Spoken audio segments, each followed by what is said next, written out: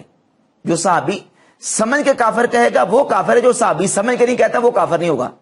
تو اب سوال یہ پیدا ہوتا ہے کہ خوارج مولا علی کو مشرک اور کافر کہتے تھے تو وہ صحابی سمجھ کے کہتے تھے کہ صحابی نہیں سمجھتے تھے؟ جب انہوں نے مولا علی کی تکفیر کی اور مولا علی کو مشرک کہا، نعوذ باللہ تعالی الیاذ باللہ تعالی، تو اب اس کے باوجود ان خوارج کو مولا علی رضی اللہ تعالیٰ عنہ نے ان کے جنازے پڑھائے اور ان کا احترام اکرام کیا، ان کو غسل دیا. اس کا ثبوت درکار ہے، اس کا ثبوت پیش کرو. ان تمام روایات اور احادیث سے مرفوعہ کو چھوڑ کر مرزا جلمی ایک جو اثر ہے اس کا سہارا لے کے اور اس میں بھی اپنی طرف سے ایک لقمہ ایڈ کر کے یہ ثابت کرنے کی کوشش کر رہا ہے کہ مولا علی رضی اللہ تعالیٰ عنہ نے خوارج کے جنازے پڑھائے ہیں، لیکن مرزا اس میں کامیاب نہیں ہو سکتے. دعوی نبوت صحیح سند سے ثابت نہیں. مرزا غلام احمد قادیانی نے کہا کہاں خطا کھائی ہے جس سے آپ نے اس نے اپنے آپ کو ذلی نبی کا دعویٰ کیا ہو. دیکھیں جی، اس کے اوپر غامدی صاحب نے کافی ورکنگ کی ہے. آپ ان کی یوٹیوب پہ ویڈیوز دیکھ لیں. ان کا بھی موقف یہی ہے کہ اس سے کوئی صحیح سند سے ثابت نہیں ہے کہ اس نے خود کہیں پہ دعوی نبوت کیا ہو. اس نے جو ہے وہ اشارے ایسے ضرور دیے، پلس مسیح موعود ہونے کا دعویٰ، امام مہدی ہونے کا، یہ سارے دعوے کیے ہیں. اور ایک ان کا گروہ بھی لاہوری گروپ ایسا ہے جو ان کو مجدد مانتا ہے اور امتی نبی نہیں مانتا. دعوی نبوت مرزا قادیانی سے صحیح سند سے ثابت نہیں. یہ جوید احمد غامدی صاحب کا موقف ہے اور ان کا موقف بھی یہی ہے. یہ جملہ بتاتا ہے کہ مرزا جلمی جو ہے وہ اس مسئلہ میں کیا جواب دینا چاہ رہا ہے، جبکہ حقیقت یہ ہے کہ مرزا غلام قادیانی کے 20 حوالہ جات اس کی کتابوں میں موجود ہیں جس میں اس نے دعوی نبوت کیا اور امت کا اس بات پر اجماع ہے، تمام مکاتب فکر متفق ہیں کہ مرزا غلام قادیانی وہ مدعی نبوت تھا، ختم نبوت کا منکر تھا. اس کی کتابوں میں سے میں آپ کے سامنے چند حوالہ جات پیش کرتا ہوں. یہ مرزا غلام قادیانی کی کتابوں اور رسائل کا مجموعہ ہے. قادیانیوں نے 23 جلدوں میں شائع کیا ہے روحانی خزائن. یہ اس کی جلد نمبر 18 ہے اور جلد نمبر 18 میں صفحہ 231 پر ایک رسالہ ہے دافع البلا. اس میں مرزا غلام قادیانی نے لکھا ہے سچا خدا وہی خدا ہے جس نے قادیان میں اپنا رسول بھیجا. اپنے آپ کو نعوذ باللہ تعالی رسول ہونے کا اس نے دعویٰ کیا. اور یہی روحانی خزائن کی جلد نمبر 18 اس میں ایک دوسرا رسالہ ہے ایک غلطی کا ازالہ. اس میں صفحہ نمبر 207 ہے. مرزا غلام قادیانی لکھتا ہے یہ وحی اللہ ہے، محمد الرسول اللہ والذین معہ اشداء علی الکفار رحماء بینہم. اس وحی الہی میں میرا نام محمد رکھا گیا اور رسول بھی. یہ عبارات مرزا غلام قادیانی کی کتابوں میں اس کے رسائل میں بالکل جو ہے نا وہ واضح ثبوت فراہم کرتی ہیں کہ مرزا غلام قادیانی نے دعویٰ نبوت کیا تھا اور وہ ختم نبوت کا منکر تھا.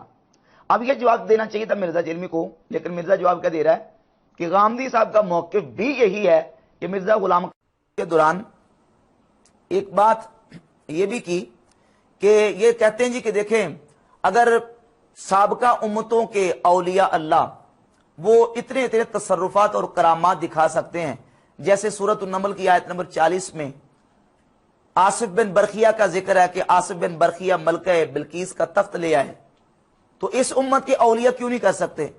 کہتا قرآن میں اور حدیث میں کتاب و سنت میں آصف بن برخیہ کا نام موجود نہیں ہے کہ جی اگر تخت بلقیس کو آصف بن برخیہ، یہ نام تو قرآن و حدیث میں نہیں آیا، اسرائیلی روایتوں میں صرف واقعہ صورت میں وہ لا سکتا ہے، تو اس امت کے بزرگ کیوں نہیں لا سکتے؟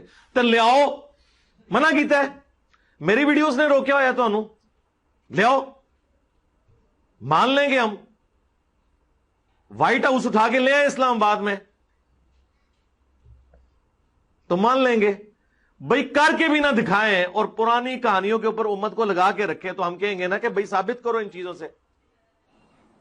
اب پھر کل پھر یو ٹرن لے گا، کل کو مرزا پھر یو ٹرن لے گا. اب بیان دے چکا ہے کہ کتاب و سنت میں آصف بن برخیہ کا نام نہیں ہے، جبکہ حقیقت یہ ہے کہ آصف بن برخیہ کا احادیث میں نام موجود ہے۔ امام نسائی رحمہ اللہ اپنی کتاب سنن الکبریٰ للنسائی میں 10,927 نمبر حدیث لے کے ہے۔ سیدنا عبداللہ ابن عباس رضی اللہ تعالیٰ عنہ فرماتے ہیں انا آصف، فرماتے کان آصف کاتب سلیمان، آصف سلیمان علیہ السلام کے کاتب تھے۔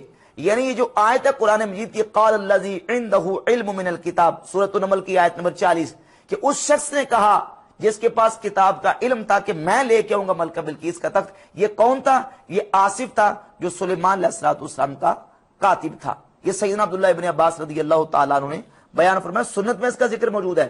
اور یہ امام حافظ ہبۃ اللہ لالکائی کی کتاب ہے شرح اصول اعتقاد اہل سنہ، اس میں بھی صفحہ نمبر 401 پہ موجود ہے۔ حافظ لالکائی لے کے ہیں کہ عن ابن عباس یعنی قولہ قال الذی عندہ علم من الکتاب قال آصف کاتب سلیمان، یہ بات سلیمان علیہ السلام کے کاتب آصف نے کہی ہے۔ اور مرزا کہتا ہے جی کہ کتاب و سنت میں تو نام ہی ذکر نہیں ہے، جبکہ سیدنا عبداللہ بن عباس فرما رہے ہیں کہ وہ آصف تھا ان کا نام اور وہ سلیمان علیہ السلام کے کاتب تھے۔ پھر کہتا جی کہ اچھا ٹھیک ہے، کہتا انہوں نے کرامت دکھائی تھی تو تم بھی کرامت دکھاؤ، کر کے دکھاؤ نا۔